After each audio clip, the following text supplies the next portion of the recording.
नमस्कार दोस्तों, कैसे हैं आप लोग। चलिए आज का एडिटोरियल टॉपिक देखते हैं। क्या है आज का एडिटोरियल टॉपिक? न्यायिक सक्रियता, जिसको हम लोग इंग्लिश में क्या बोलते हैं, जुडिशियल एक्टिविज्म। यह भी एक ऐसा टॉपिक है जो कि हमेशा अखबारों में बना रहता है। और इस टॉपिक के कारण जो है कि हमारे न्यायपालिका और सांसद के बीच में अक्सर मतभेद दिखाई देते हैं। ठीक है, चलिए देखते हैं आगे। न्यायिक सक्रियता है क्या? ये हमारे सुप्रीम कोर्ट की आन बान शान। अब आगे देखते हैं क्या है न्यायिक सक्रियता। इसका अर्थ, जब न्यायपालिक इसका पहले हम अर्थ समझते हैं कि न्यायिक सक्रियता है क्या। जब न्यायपालिका द्वारा अपने परंपरागत व निर्धारित कृत्य से परे कार्य किया जाता है तो उसे न्यायिक सक्रियता कहते हैं। तो देखिए, सामान्य शब्दों में अगर हम कहें तो न्यायपालिका का अपने अधिकार क्षेत्र से बाहर निकलकर कार्यपालिका या विधायिका के कार्यों में हस्तक्षेप करना है। ठीक है, ये होता है न्यायिक सक्रियता। तो अब देख लेते हैं इसकी शुरुआत कैसे हुई थी। अमेरिका में 1813 में मार्बरी बनाम मेडिसन मामले में सर्वप्रथम न्यायिक सक्रियतावाद देखा गया था। भारत में मोटे तौर पर, अब देखें इसकी भारत में कब इसकी शुरुआत की गई थी। भारत में मोटे तौर पर देखें तो ज़्यादातर इसका प्रयोग 1970 से सन 2000 के मध्य ऐसे मामले देखने को ज़्यादा मिले हैं। इस दौरान PIL व स्वतः संज्ञान जैसे उपकरणों का इस्तेमाल कर न्यायपालिका ने संविधान के बुनियादी संरचना अनुच्छेद 21 के विस्तार कर कैदियों के मानवाधिकारों तथा पर्यावरण संरक्षण जैसे कई अहम फैसले सुनाए हैं। ठीक है, इतना आपको समझ में आ गया होगा। भारत में 1970 से 2000 के बीच में न्यायिक सक्रियता का दौर थोड़ा सा ज़्यादा बढ़ गया था। उस टाइम ज़्यादा दिख रहे थे। तो लेकिन देखिए, अब ये जो सुप्रीम कोर्ट करी, ये जो मानव अधिकार और पर्यावरण के संरक्षण के क्षेत्र में ही कार्य कर रही थी। ठीक है, आगे देखते हैं। न्यायिक सक्रियता से संबंधित हम कुछ अहम फैसले देखते हैं कि कब कब न्यायिक सक्रियता का प्रयोग करके हमारे सर्वोच्च न्यायालय ने कौन कौन से फैसले दिए हैं। जैसे इसमें है गरिमापूर्ण जीवन जीने का मूल अधिकार, निजता का मूल अधिकार, धारा 377 को अवैध घोषित कर समलैंगिकता को वैध घोषित करना, धारा 497 अर्थात एडल्ट्री को खारिज करना, तथा अभी हाल ही के केस सबरीमाला मंदिर में महिलाओं के प्रवेश जैसे अहम फैसले भी इसी न्यायिक सक्रियता में शामिल है। साथ ही सरकारी अफसरों के बच्चों को सरकारी स्कूल में पढ़ने को कहना, 99वें संविधान संशोधन को खारिज करना आदि ऐसे फैसले जो है कि न्यायिक सक्रियता के तहत सुप्रीम कोर्ट द्वारा दिए गए थे। अब ये समझते 99वां संविधान संशोधन क्या, ये आपके दिमाग में चल रहा होगा, तो ये आप गूगल करिए, थोड़ा सा गूगल करिए, थोड़ा सा वहाँ पढ़िए, थोड़ा सा आपका नॉलेज और बढ़ेगा। ठीक है, इन फैसलों पर सवाल अभी और देखिए इस पर क्या होता है। इन फैसलों पर सवाल इस आधार पर उठते हैं कि संविधान द्वारा इन विषयों पर कानून बनाने का अधिकार तो संसद को है, तो फिर सुप्रीम कोर्ट कैसे इस पर कानून बना सकता है। ऐसे ये मतभेद होते रहते हैं। ऐसे आलोचक जो है कि इस तरह की आलोचना करते रहते हैं सुप्रीम कोर्ट के इन फैसलों के बारे में। अब यहाँ पे एक आपका चार्ट है जिससे आप थोड़ा समझ जाएंगे बेहतर। एक सेकंड में थोड़ा सा इसको सही कर दूँ। ये समझ जाइएगा। ठीक है, अब ये क्या है, ये आपका चार्ट बता रहा है कि गवर्नेंस, ये अपने राइट साइड में देखेंगे, गवर्नेंस, करप्शन, इलेक्टोरल रेगुलेशन, यानी शासन, भ्रष्टाचार और चुनाव के समय में चुनाव की बात कर रहा है। और इधर आपके लेफ्ट अपर साइड में ऊपर वाले स्थान पर जुडिशियल अपॉइंटमेंट एंड इंडिपेंडेंस और एग्जीक्यूटिव अपॉइंटमेंट एंड पावर की बात कर रहा है, यानी कि जो जज हैं उनकी नियुक्ति और उनकी स्वतंत्रता के विषय में बात करा है। नीचे का क्या है, सिटीजन के राइट, मतलब हम लोग के जनता जो हम लोग के है उनके अधिकार, पर्यावरण के अधिकार और क्रिमिनल संबंधी केस है। तो ये जो चार्ट है ये बता रहे कि कितने मामले में सुप्रीम कोर्ट ने न्यायिक सक्रियता का प्रयोग किया है।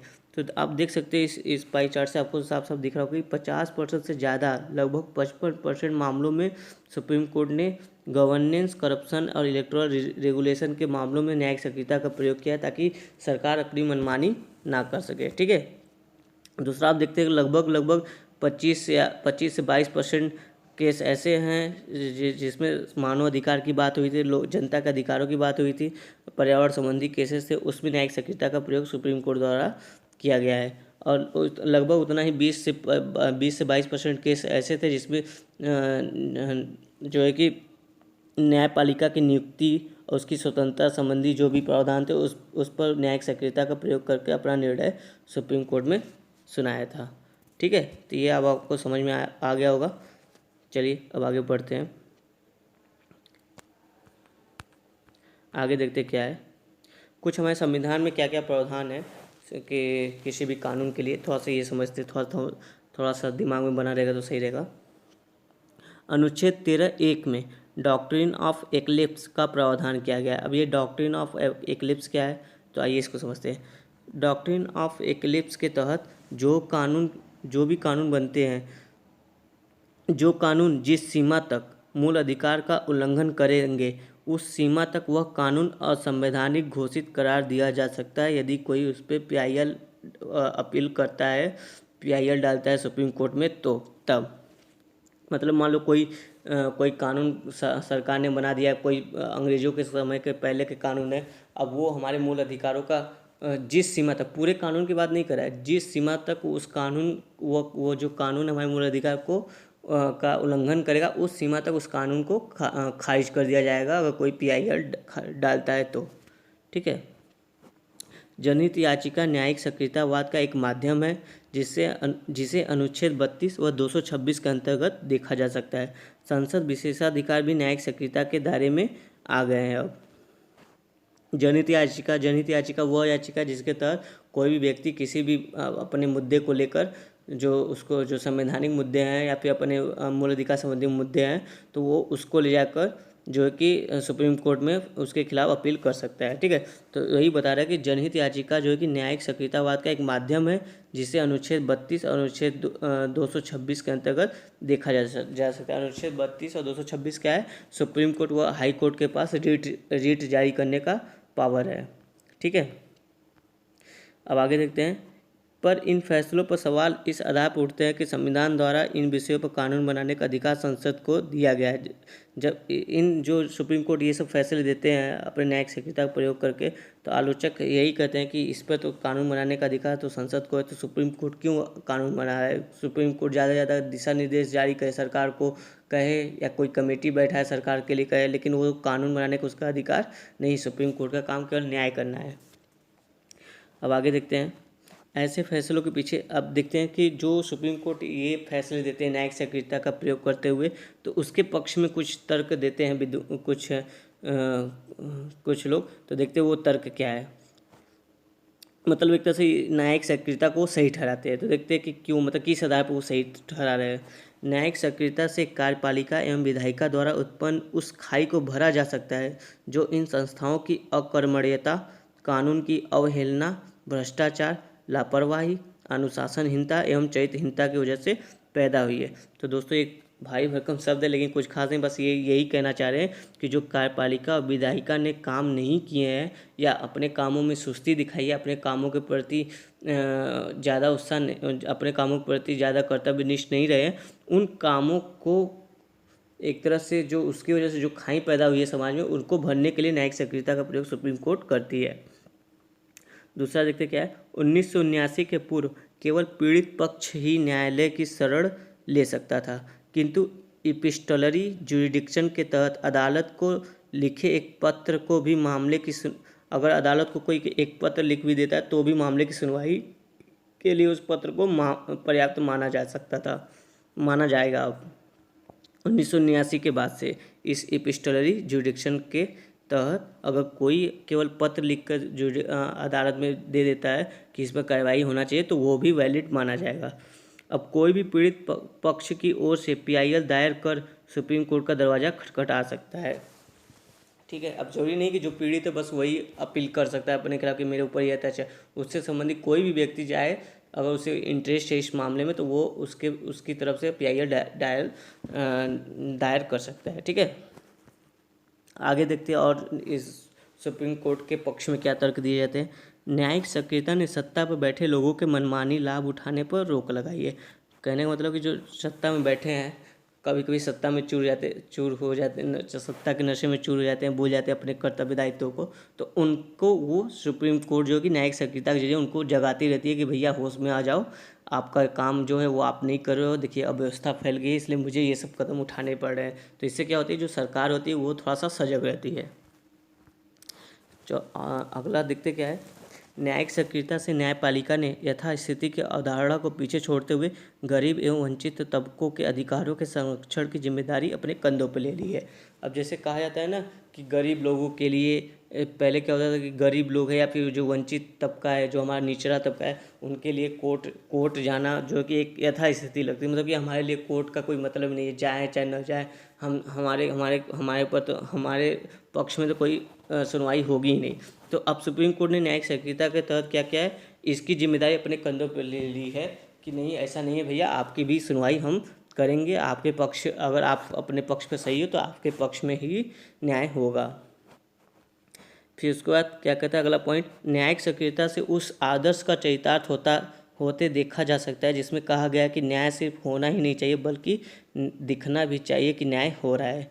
ठीक है, इससे न्यायिक सक्रियता ने कई बार जनता को एहसास कराया कि हाँ कि न्यायालय जो कि अभी भी स्वतंत्र रूप से कार्य कर रहा है, इसलिए तो हमारा आज भी न्यायालय पर विश्वास जो कि बना हुआ है कि अगर सरकार हमारे साथ कुछ गलत करेगी तो हम न्यायालय जाकर उसके विरुद्ध अपनी आवाज़ उठा सकते हैं।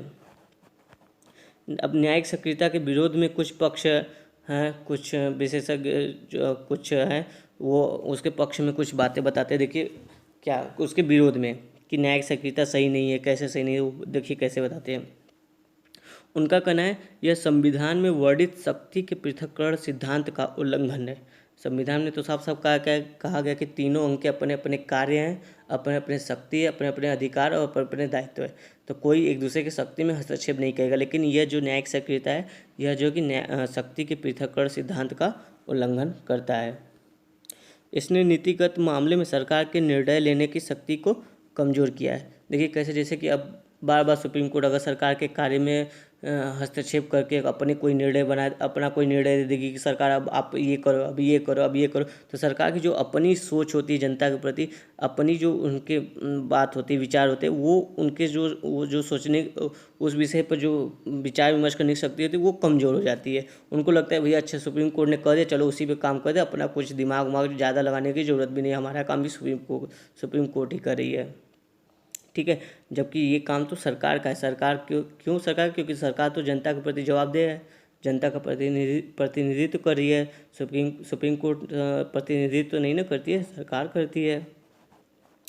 अगला देखते हैं, न्यायिक सक्रियता धर्म के मामलों में उचित दूरी नहीं बना पा रही है। जैसे अभी सबरीमाला केस के मंदिर केस का जो वर्डिक्ट आया था 4-1 से पास हुआ था, उसमें भी जो एक जज थे उन्होंने कहा था नहीं, धर्म के मामले में हमें हस्तक्षेप नहीं करना चाहिए। तो उनका भी पॉइंट हम लोग इग्नोर तो नहीं कर सकते हैं, क्योंकि हमारा संविधान ऐसा अधिकार देता है कि धार्मिक मामलों में सरकार ज़्यादा हस्तक्षेप ना करे। और आखिर चौथा पॉइंट देखते क्या है, न्यायिक सक्रियता विधायिका व कार्यपालिका के अधिकार क्षेत्र में हस्तक्षेप कर लोकतंत्र की सुदृढ़ता में बाधक साबित हो रहा है। लोकतंत्र आपका सुदृढ़ कब होगा, जब ये जो आपके लोकतंत्र के 3 पिलर हैं, जब ये अपने कार्य अपने अधिकार क्षेत्र में रहकर करेंगे तभी ना सुदृढ़ होगा। जब एक दूसरे के ऊपर ये आरोप प्रत्यारोप लगाते रहेंगे, एक दूसरे के कार्यों को करते रहेंगे, तो फिर आपके लोकतंत्र का जो ढांचा है वो तो ढह जाएगा, वो मजबूत तो रहेगा नहीं। तो वही बात कह रहा है। न्यायिक सक्रियता शासन से जुड़ी सभी समस्याओं का, अब देखते हैं कंक्लूजन में निकलते हैं। ये जो हमने उसके पक्ष में भी बात देख ली, विपक्ष में भी देख लिया, अब कंक्लूजन में बात करते हैं। न्यायिक सक्रियता शासन से जुड़ी सभी समस्याओं का एकमात्र हल नहीं हो सकता। एक लोकतांत्रिक समाज में न्यायपालिका द्वारा नीति निर्माण सॉरी ये गलत हो गया है, एक सेकेंड, ये आपका नीति है, एक सेकंड इसको आप काट दीजिए।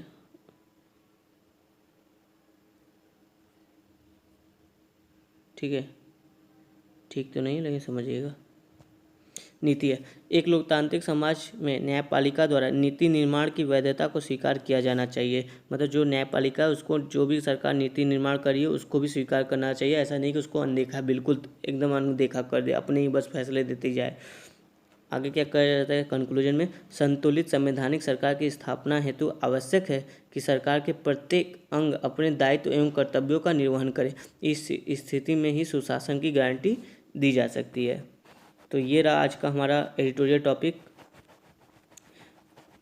जो कि अक्सर न्यूज़ में बना रहता है न्यायिक सक्रियता।